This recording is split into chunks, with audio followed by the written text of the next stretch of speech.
Hello and welcome to the AL Central Rundown. I'm Eric, and with me today is Sam. And unfortunately, the Twins played the Royals. And if you were just going in blind and had to guess which team was a playoff contender, I say that in quotes because the AL was terrible this year, and which one had basically the second worst record in the American League, I think you would be surprised by watching this series who was who. But Royals win the series 2-1. And as for a Twins fan, the most frustrating effing series we've had all season. They get two pitchers. They get Dean Kramer, who had a nice start, and they get two bullpen arms, and then they roll out, and the offense does bunk. Is this really the most frustrating twin series of the whole year? Of this year, I think so. Okay.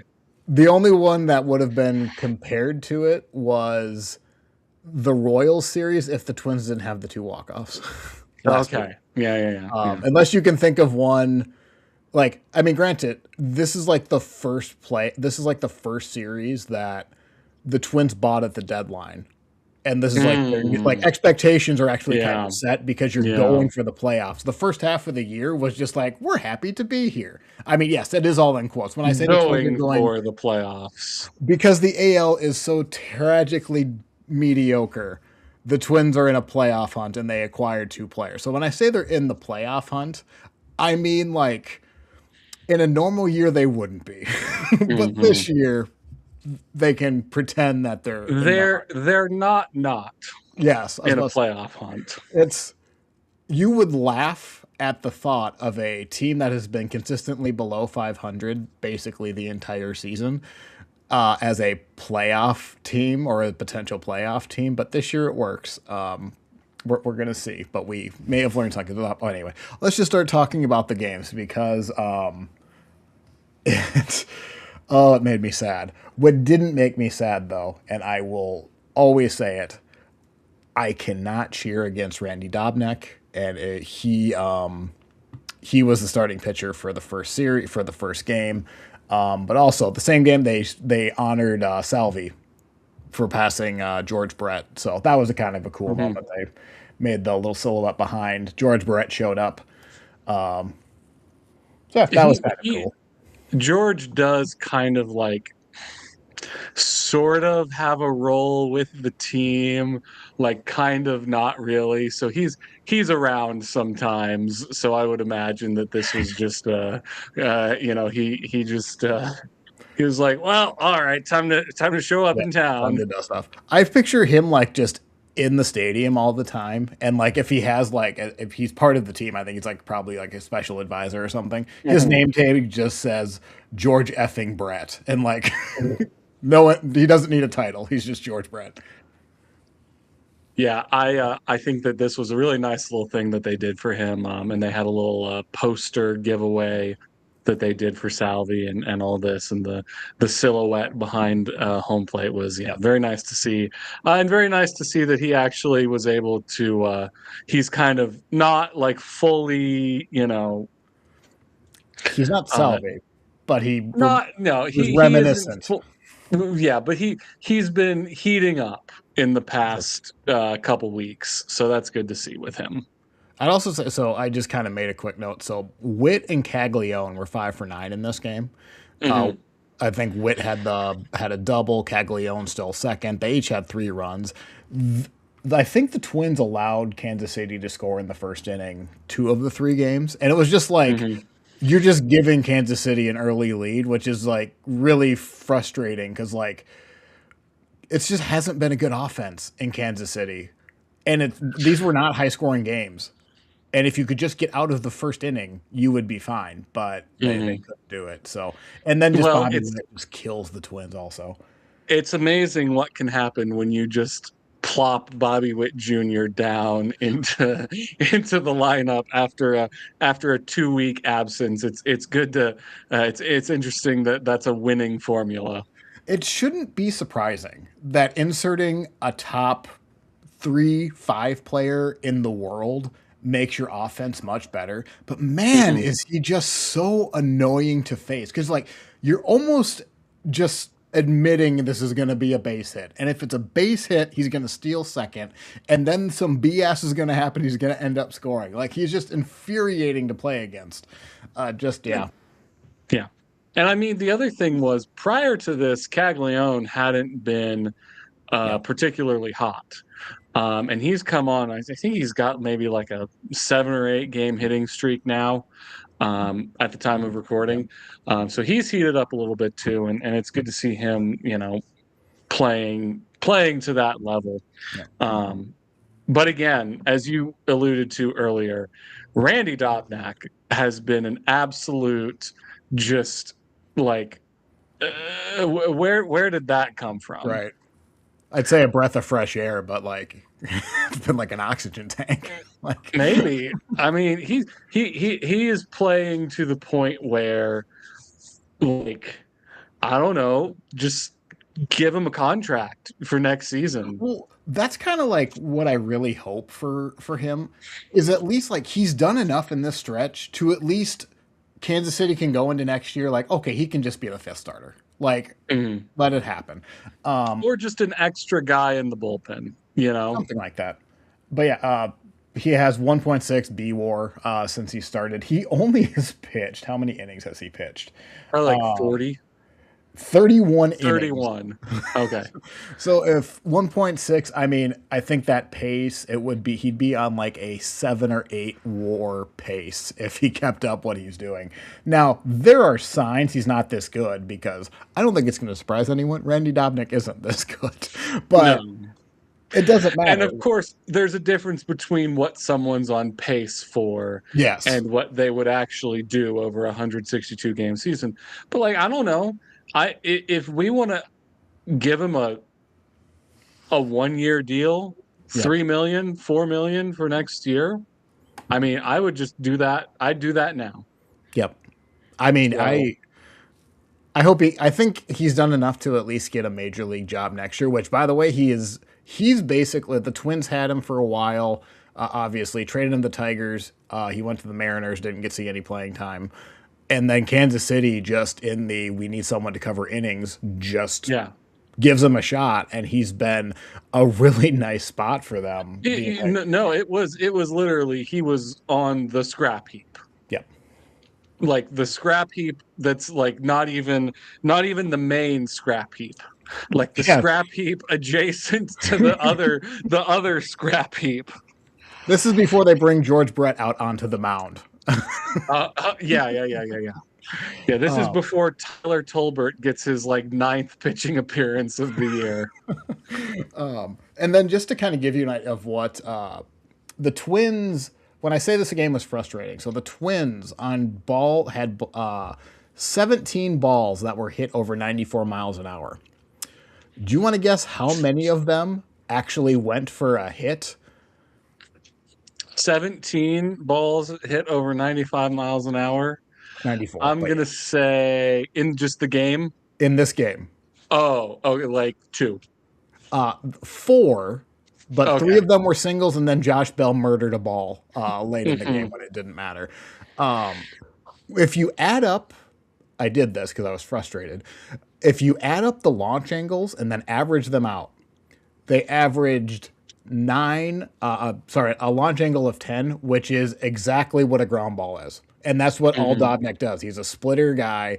The ball will stay low in the zone, and the Twins just played into it night after night. So as much as I'd love to say, the Twins had, I think they had like a 350 expecting batting average. Well, if all the balls are hit on the ground, there's only so much damage you can do with a ground ball.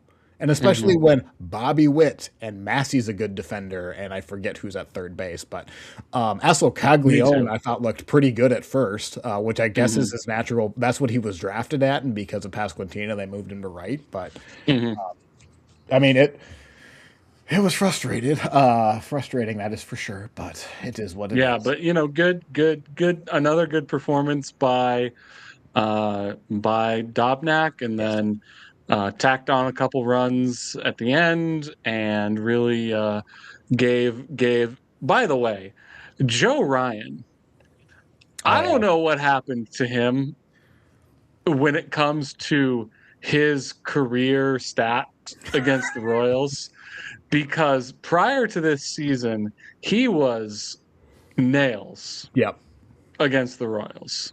And I think it was maybe like he made a start in September of last year where he wasn't so good. And then I think he's made 3 starts this season against the Royals, all of which have been losses. Not great. I don't know about Not the first. not great stuff. I know because the second half has always kind of been a bugaboo for him, whether he's been injured or he wears down or whatever. But his ERA doesn't double, but like it's like 2 runs higher in the second half than it is in the first half. Mhm. I can't remember. I'm gonna look up the quote here as I'm talking, but basically Ryan since the All-Star break has been struggling with something, and people just kind of Mhm. assumed it was like mechanics or what is it? What was the quote that he gave? Basically, so this is from Dan Hayes. This is a tweet from Dan Hayes. Reporter, is this a mechanical issue with your delivery? Joe Ryan, that's probably part of it. I don't know what's necessarily causing that side of it. Okay. Mhm. Reporter, do you feel like you're physically capable of executing your delivery? Ryan, no, definitely not.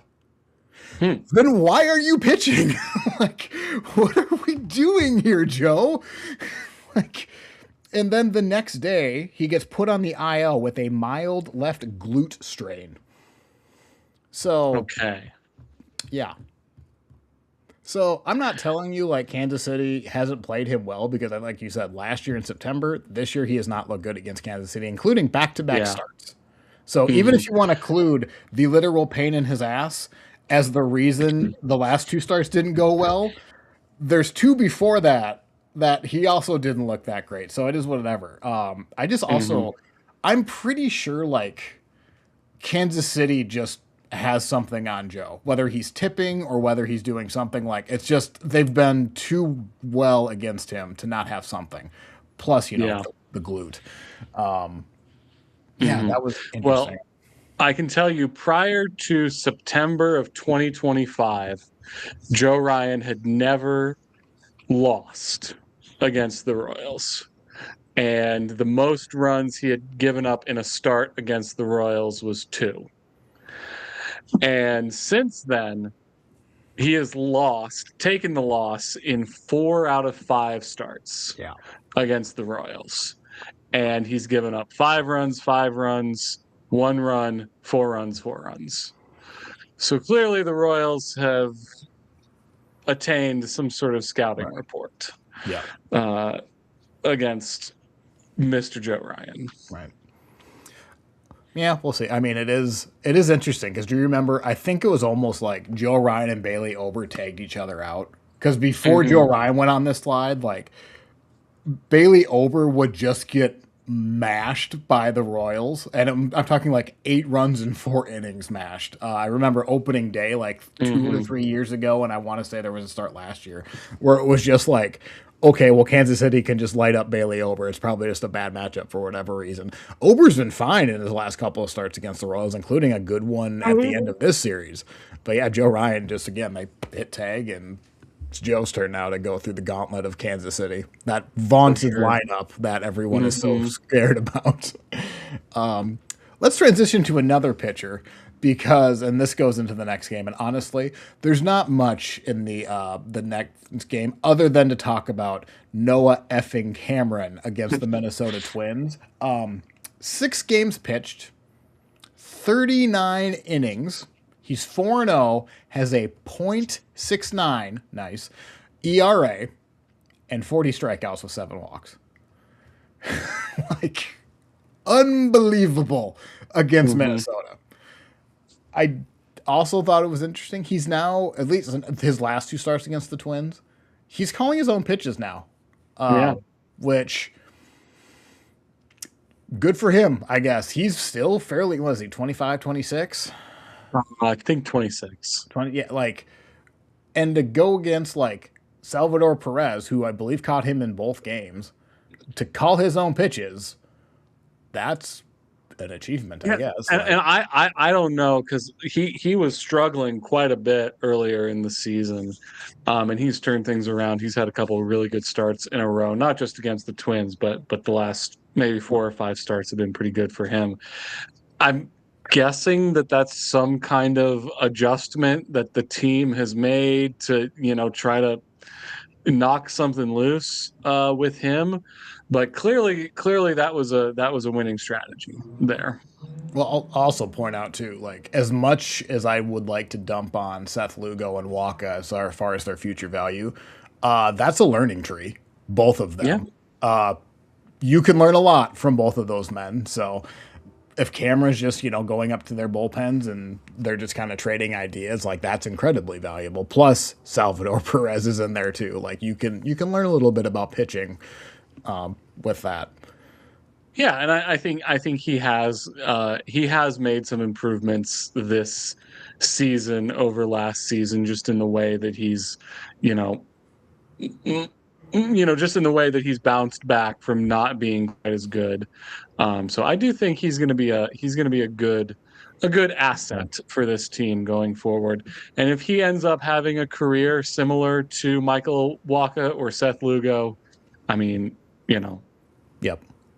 that's not a Hall of Fame career, probably not, but it certainly is, No. a career that I would take. But So, both of them are multiple time all aren't they both 2-time all stars? I know Waka is. Maybe yes. Lugo does one, but Lugo still like he's Question had a mark, good question mark, career. question mark. Yeah. But anyway, yeah. So, but no, he's been really good this year. And the other thing is, we discussed a little bit 2 weeks ago, or was this last week that we talked about the ultimate grand slam? I don't remember. Yes. Anyway, the Twins had the ultimate grand slam in a game where Noah Cameron was taken out when he was cruising. And in this game, he was cruising Yep. and he was in the seventh inning rather than the eighth inning. Hmm. And they did not take him out. They left him in, and he threw 106 pitches and held the game down for another inning. So maybe a lesson was learned. I'll just say yes. Maybe an adjustment in philosophy was made when it comes to Noah Cameron and his usage. If we're in the NBA, his usage rate, went up, so to speak. Um, but yeah, no, it was good to see him get back out there and take care of business. Yeah. But yeah, I would also like to think the fans in attendance, if Quatrero would have walked out, they would have either A, thrown Quatrero back in the dugout or stopped Noah Cameron from leaving that field. Like, Yeah. but Well, I don't know if the fans in attendance are paying that close of attention to what happened a week ago when well, these two teams played, but yeah, that notwithstanding. that is fair. 1 second, let me just pick up this baby so I can calm her down, and then we'll continue. But I'll let you talk about Cameron for a little bit more. Yeah, and I mean, I think one of the things for me is that you're talking about a guy who had started the year on a little bit of a sophomore slump. He certainly was not as good as he was last year. He finished, third or fourth in Rookie of the Year voting last Yep. season. So he's been able to put together a respectable campaign. And I mean, his numbers aren't they're on the season. They're not the best numbers in the entire world. He's been okay. We're looking at a what is it here? We're looking at a 4.37 ERA this season, so not great. But also, I mean, 94 ERA plus, 373 FIP. That'll Yeah. certainly play. I think 2.9 strikeouts over walks certainly will play.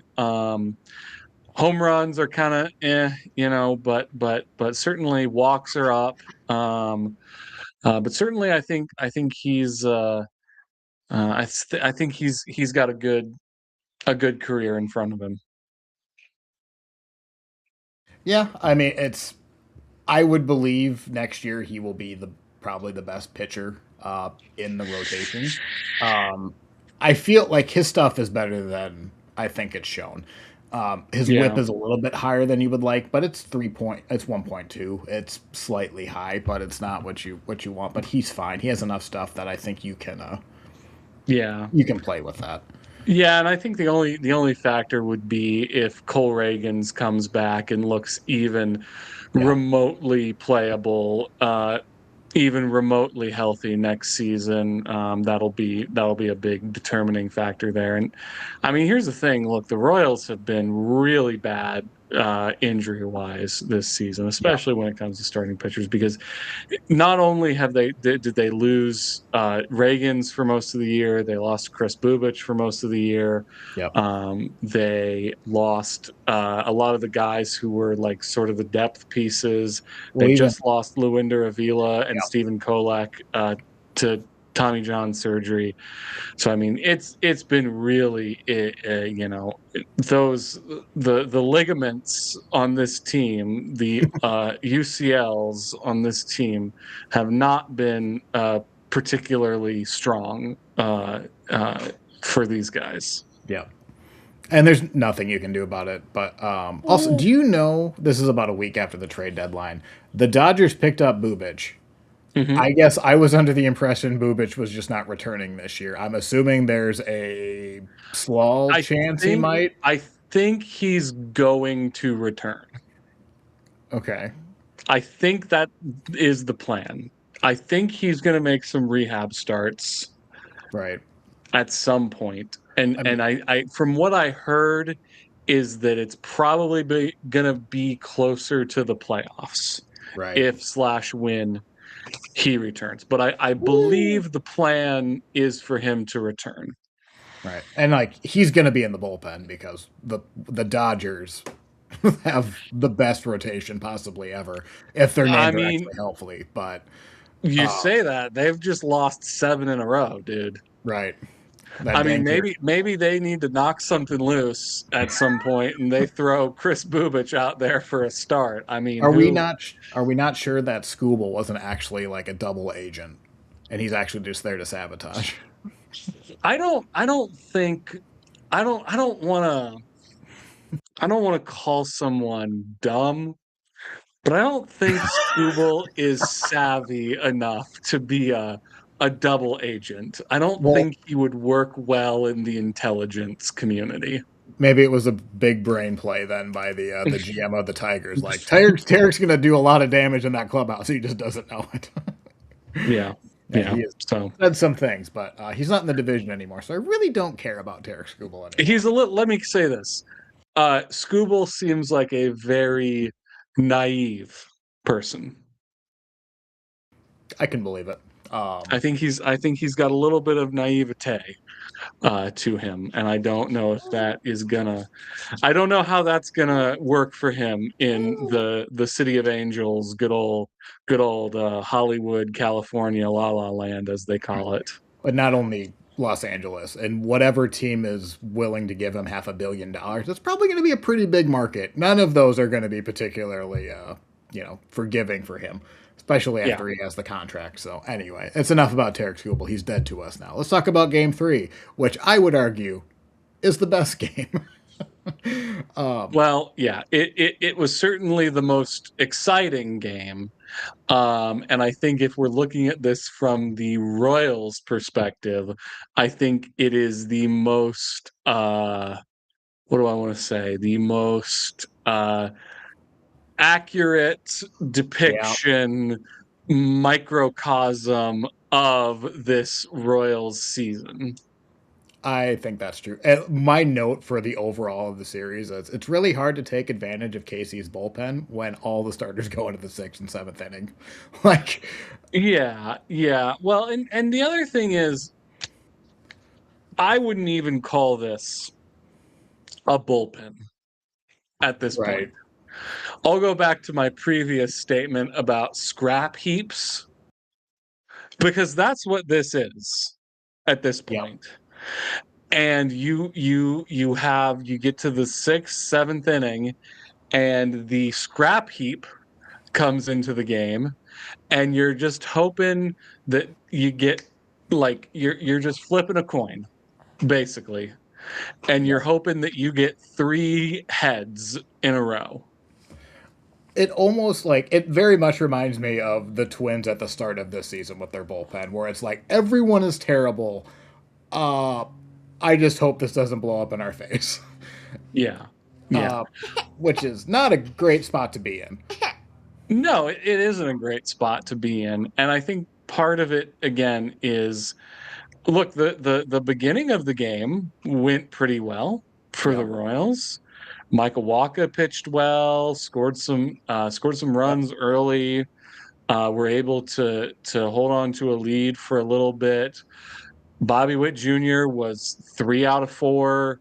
Yep. Salvi had a big hit. Other guys on the team were able to look pretty good. And it's one of those things where it's just like you play well for 8 innings or 7 innings, and then one guy comes in who just doesn't have it, and that's the end Who of the has game. since been released, by the way. Yeah, yeah, and I mean Aaron again, Bummer. Aaron Bummer, and that's the thing is so Michael Wacha pitched 5 2/3 in this game. Then came in Jose Cuas, who pitched a third of an inning, Alex Lang, who pitched a scoreless inning, Aaron Bummer, who gave up the 3 runs, Pearson, and McGee. Let me tell you something, Eric. Pearson and McGee, I don't know what their first names are. I only know Nate Pearson because he was a pretty hype prospect for Toronto, but they both looked horrible. Like both of them looked I bad. see their names on the box score, and I just go, okay, well, sounds like we have a player named Pearson and a player named McGee. Great. Can they pitch? Clearly not. Yeah, not really, it turns out. Not really. And these are guys who we have brought in just because someone's got to be on, you need soldiers, and if these guys are going to end up being cannon fodder, then so be it. It did come out like they're moving Daniel Lynch back to the rotation. I don't know if I like that. Is that smart? You got to do something. And he wasn't great against the Cubs last night. Now, granted, it's the Cubs and they're a good team. I mean, I just think it's you need someone to pitch in these games. There's still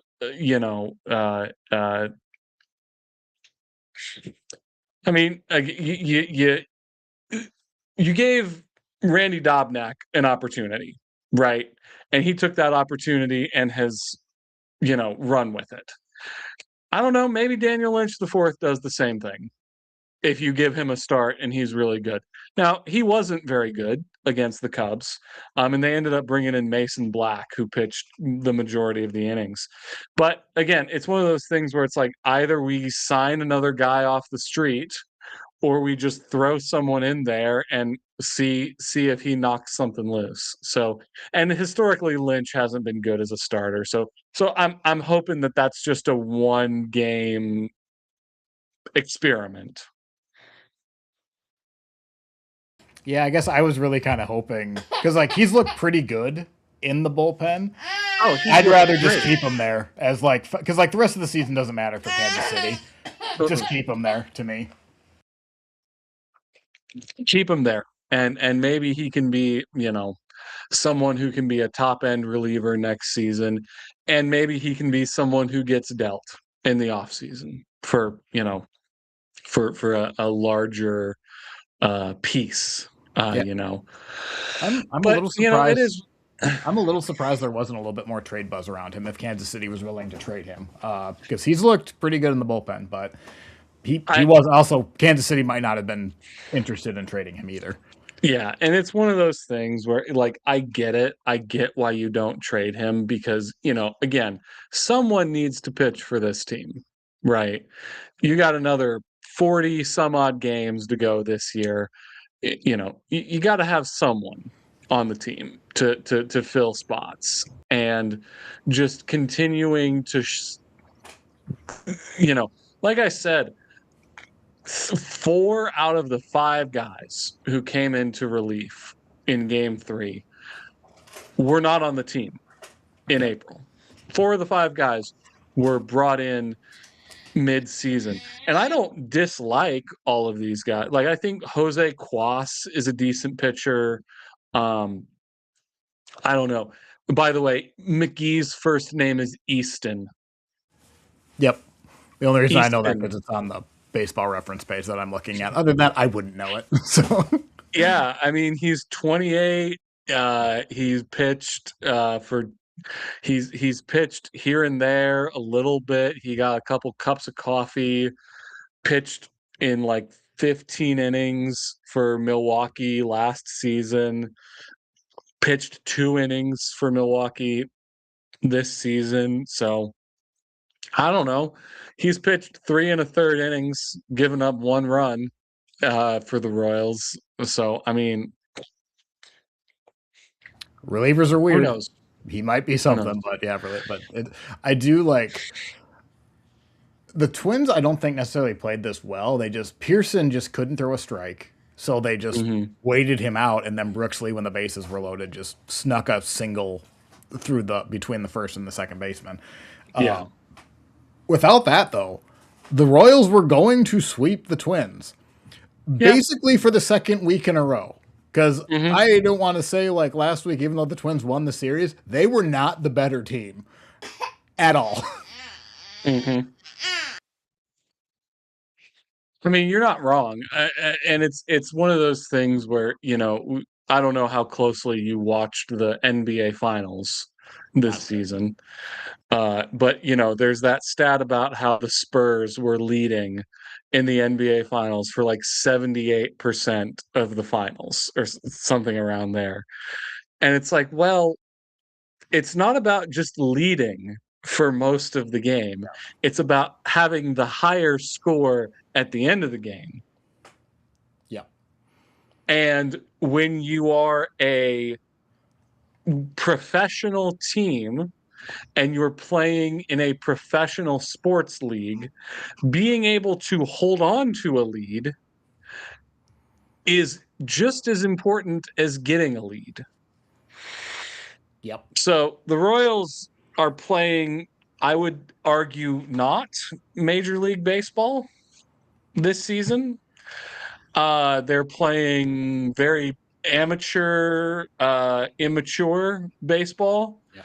And the Twins were able to take advantage of that in the previous series and in this Game 3 of this series. So, case in point, we're showing on the screen in the 9th inning, Tolbert gets put on as a pinch runner and then gets picked off. There's been a ton of that too, of just like guys getting picked off, making stupid, silly outs on the bases, like anything that you would like tell a little league team not to do is like that's happened so many times this year. So but anyway, there's that.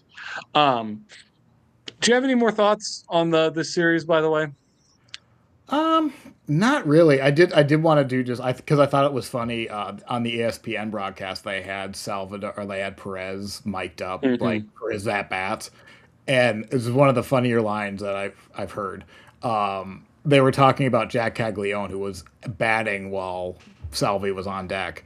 And they asked him, like, Caglione, he's a pretty strong guy. And I think Perez says, yeah, he, like, squats, like, 600 pounds, like, something ridiculous. And then one of the broadcasters goes, oh, so Salvi, what are you squatting these days? And he goes, like 475 or something, like 10 years ago. And like, really, really fun. I really like that line. It was fun. And then like it was just really fun watching him do it. For the first game, Pablo Lopez was in the broadcast booth for the Twins, and he was speaking very, very highly of Perez. They're both Venezuelan. They both played on the Venezuelan team for the WBC, but I mean, it was probably for the first, 2 innings that Pablo told a lot of stories about how much he, admires Perez and what he means to Venezuela and all of that. So that Oh was yeah, cool yeah, to yeah, hear. yeah. When it comes to you know, if being respected was a stat, Yep. I think that we would go to Salvi's baseball reference page and he would be in the lead or near the lead Yep. of just being, we go all the way to the right of his baseball reference page. Respect. Oh wow, 10.8 for Yeah. Salvi, leads the league in respect. Ooh, that's interesting. um so yeah, no, I definitely I'm gonna assume that Salvi probably doesn't spend a lot of time in the weight room Probably not uh anymore. at this point of his career. um However, if he does make the decision to come back next season, Yep. in the final year of his contract, I think maybe we need to go work out with Jack Caglione a little bit more, and maybe spend a little more time in the weight room. Maybe spend a little bit more time, biking, hiking, Sure. running. There's great trail system in Kansas City that he Sure. could, use to get into better shape. So I would say that if he's going to come back, maybe we need a little bit more of that. I kind of expect him to, because don't you think they would have said something by now if he's not? I mean, maybe it's start of September, but I guess my assumption would be he seems like the type of player that would want to finish out that contract, kind of like Miguel Cabrera. Yeah, I think just him making that decision, I think he would probably lean toward coming back, but Sure. I don't know. Well, the And I mean, Royals have to. especially in the last couple weeks, he's been playing better. And I mean, again, he also not. I think it was like a couple home runs ago, he hit a ball 440 feet. Like, he's he's still Right. there's something there. Well, I mean, if all because like he's not out of shape. He's a little bit bigger, but like he's still a professional Yeah, athlete, and I do trust that Salvador Perez. If he has one skill left in the tank, it's hitting a ball yeah, 500 feet. yeah. Um, so we'll see. But he certainly is a character, and will continue to be. And I hope that he will stick around the team for a while. Right. I Which mean, I imagine he will. I imagine will right. he's not going to be someone who just goes off and retires and we never see him again. No, I think he'll be back. I don't. He might go back to Venezuela, but yes, you'll see him a couple times a year. But yeah, Yeah. I mean, we'll see. I think if he does come back next year, it's going to be understood. It's going to be as a pure backup to Jensen and backing up who's Hmm. ever at first, and he might get 200, 250 plate appearances. I don't think Salvador Perez would be under the. I mean, well, maybe he would expect to get more than that, but I don't think he should probably play more than that. And honestly, Hmm. they would just use it as a retirement tour. Yeah. Every team would give them the gifts and all of that going in their last appearance, which would be fun to see. We'll see. We'll find out either by the end of And this I year mean, or next. I mean, also, I could see him wanting to be a broadcaster, Sure. at some point, maybe not immediately after retirement, but I could definitely see him wanting to be a broadcaster or wanting to be whatever. Right. So, Well, or a coach, even maybe. I don't know. if he does want to broadcast, who's in the booth? Is it like a Rex, someone named Rex, or is he gone? Rex Hudler. Yeah. I think he would I be think gone. I think I think we're gonna be moving on from Rex pretty soon here. His role has been diminished Fair in, enough. in the past season or two. So yeah. So, yeah, we'll see. I mean, he deserves it, and if he wants to broadcast, I'm sure the Royals won't care. Like again, we just made a Yeah. joke. I just made a joke about George Brett's name tag just says George effing Brett, and that's his title. It would be Salvador effing Perez. Like Yeah. it's the same thing. Like they should be viewed in the same esteem to me. So yeah, I guess I don't really have much more for the series other than like, boy, is it weird. Like not weird, but like the Twins just get their new bullpen, quote unquote, and they have a series against Kansas City, and then they have like the Brewers, and then the next week they have like, I think the Yankees. Like they have a tough stretch of the schedule. So I don't want to Hmm. say they needed to win this series in Kansas City, but is it really like disappointing that they lose 2 out of 3 and then they have to go to Milwaukee? Now they won last night, but they have Jacob Mizorowski tomorrow, and I he might do a no hitter without thinking about it tomorrow. Yeah. And tonight we'll see what they do. So like I guess I'm happy that the Twins didn't get swept in Milwaukee, but like man, is it a missed opportunity because it seems like Kansas City may have already spoiled Minnesota. If the Twins lose are out of the playoffs by 3 games, Kansas City won the season series 8-5. Mm. So Yeah. you can't do Yeah. that against the team with like the second worst record in the American League. If they lose by 3 games, you can look directly at Kansas City. Kansas City may have spoiled the season 8 weeks out before the end of the season, which will be really kind of frustrating. But nothing you Yeah. can do about it now. Yeah. So, one quick thing I wanted to mention, and I won't go too long on this. I'll just talk about. I haven't talked about the Royals trade deadline yet. Obviously, we discussed Lane Thomas getting traded and the return for that. Really, only move that they made was the Chris Bubich trade, as I mentioned Yeah. earlier. Most of the, again, I get why they didn't sell everything off. Um, you know, JJ made some quote about how they want to compete in 2027. Sure, Right. if you say so. Um, traded Chris Bubich, got a guy back named Carlos Duran, Yep. um, from the Dodgers, AAA pitcher. People have been talking about this kind of in a negative light. I don't know. I look at, and I'm just looking at this dude's prospect page. He's 25. He's made one appearance last year for the Athletics, pitched a third of an inning, and gave up 3 runs in a third of an inning. So he's sporting a cool 81 ERA in his MLB career. Um, That's always fun. that's always fun. Which those types of things are deceptive. Right. But he uh, doesn't he. I'll say this: he's got a 60 graded fastball and a 70 graded slider. Overall, 45 graded prospect.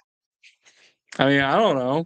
I That mean, sounds like a guy who could be a 2 pitch bullpen arm. Just go out there and throw fastball slider and be a seventh, eighth inning guy in the major leagues. So you got a guy who's on an expiring contract who's injured, who you're probably not gonna re-sign in free agency, and you get a guy who maybe has some potential, maybe has some ability, maybe slightly more than a lottery ticket to be a contributor to the team. So I I, don't hate the move, but we'll see, and I hope that he gets a I shot don't, I sooner don't, rather than later. I don't know what you've been seeing in Kansas City, but like when I saw that they traded Bubich, I was like, one, I thought he was just done like the entire year. So Yeah, with that in my mind, I was like, well, that's a nice little piece of business to have a guy who will have zero value for you and has not had value for you really at all this year and a lot of last year. To get anything for him, I think is kind of that's just a good move to do. The yeah, Dodgers the one taking the risk because he might not even pitch. I mean, granted, the Dodgers could just sign him if they want, but like he might not come back this year. In which case, you just got a free player. yeah, yeah, absolutely. So, um, I mean, yeah, it is. It's. I hope that, like I said, I hope he gets a shot. I hope the guys that we got for Lane Thomas, I hope that we just call them up, give them a shot. So maybe that'll happen when September call ups roll around. But yeah, Yeah. I I I mean, do. again, um I don't delight in the team not trading everyone at the deadline.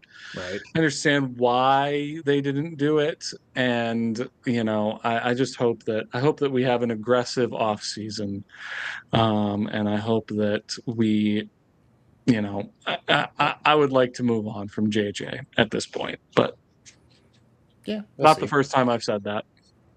Yeah. I mean, not for enough. Like, there is the start of a really good offense here. Not only you have a top, 3 to 5 player. Caglianone's had a nice season. Garcia's been kind of a non-fact, not a non-factor. He's just been out. He was Aspen, okay. He was a little bit less than what he was last year, and then he's just been hurt. and then like you have like ultimately the point I was gonna make. Nick Lofton and Michael Massey have looked decent. I'm not gonna tell Yeah. you like slot him in for an all-star selection next year, but they're just solid players. And I think the other thing, though, is those two players serve the same function, Sure. right? Those two players are second basemen slash utility guys who can give you a little shot at the bottom of the lineup. We didn't try to move on from one of those. There isn't another team who would want a utility guy who they can just place in their lineup somewhere. Like what's the point of holding on to both of these guys? Like that's the part that I don't understand, and that's the That's part that fair. frustrates me. Because it is a So crowded infield. Like, yeah, and I agree. The Royals have a great core of players. yes, good young players that you can, in theory, can build around. The pitching staff, like, the problem is the pitching staff is already the most expensive part to build if you're going to get a free agent. And you already have 40 million in Waka and Lugo.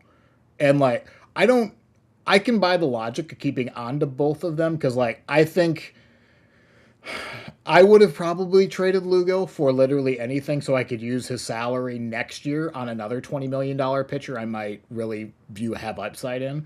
But if you want to get actual value for him, I can see why rolling the dice and just keeping him next year because like he does a lot of things well. I just don't know if his talent his talent at some point to me is going to fall off a cliff. And there's signs it already has, but Mhm. he's a game manager.